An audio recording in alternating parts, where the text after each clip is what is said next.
Hello मित्रों, सभी को राधे राधे। आरोही कंपटीशन क्लासेज में आपका स्वागत है। और दोस्तों, हम आपको जो है साधारण ब्याज पढ़ा रहे थे और साधारण ब्याज में हम आपको 3 क्वेश्चन 3 वीडियो के माध्यम से बता चुके हैं और आज ये हमारा यूट्यूब पर चौथा वीडियो है। अच्छा, इससे पहले जो वीडियो हमने डाला था उसमें ये बताया था कि दर कैसे निकाली जाती है, ठीक। तो वो दूसरा एक सिंपल तरीका था, ठीक, और सरल सवाल भी था। लेकिन जब ऐसे सवाल आते हैं तो थोड़ा सा करना मुश्किल होता है और आजकल जो वनडे एग्जाम हो रहे हैं तो वहाँ पर ये सवाल बहुत ज़्यादा देखने को मिल रहा है। तो आइए मित्रों, इस सवाल को जो है सॉल्व करते हैं और हम कोशिश करेंगे कि कम समय में सवाल हो जाए, ठीक। तो सबसे पहले सवाल को पढ़ते हैं कि ना, एक धनराशि साधारण ब्याज पर उधार दी जाती है, 5 वर्ष में धनराशि दोगुनी हो जाती है, तो ब्याज दर कितनी होगी, ठीक। अब देखो, इसमें वैल्यू नहीं दिया है और जिस सवाल में वैल्यू नहीं देता है, दोगुना तिगुना करें तो सवाल अपने आप में ही थोड़ा सा टफ हो जाता है, ठीक। लेकिन अगर आप सही ढंग से सीख जाते हैं तो कठिन कुछ भी नहीं है। यहाँ पर देखो, ये जो शब्द लिखा है दोगुनी, इस दोगुनी का क्या मतलब है?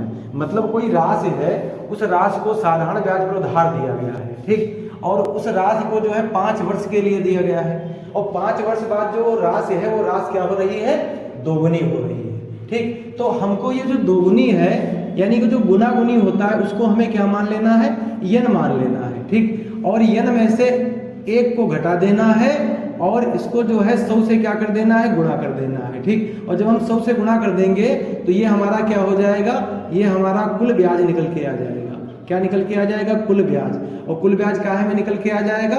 परसेंट, ठीक। तो ये वाला जो तरीका है ये हर सवाल में आपको करना है, ठीक, और आपका आंसर जो है एकदम राइट आएगा, ठीक। तो सबसे पहले हम यहाँ पर देखते हैं कि कुल ब्याज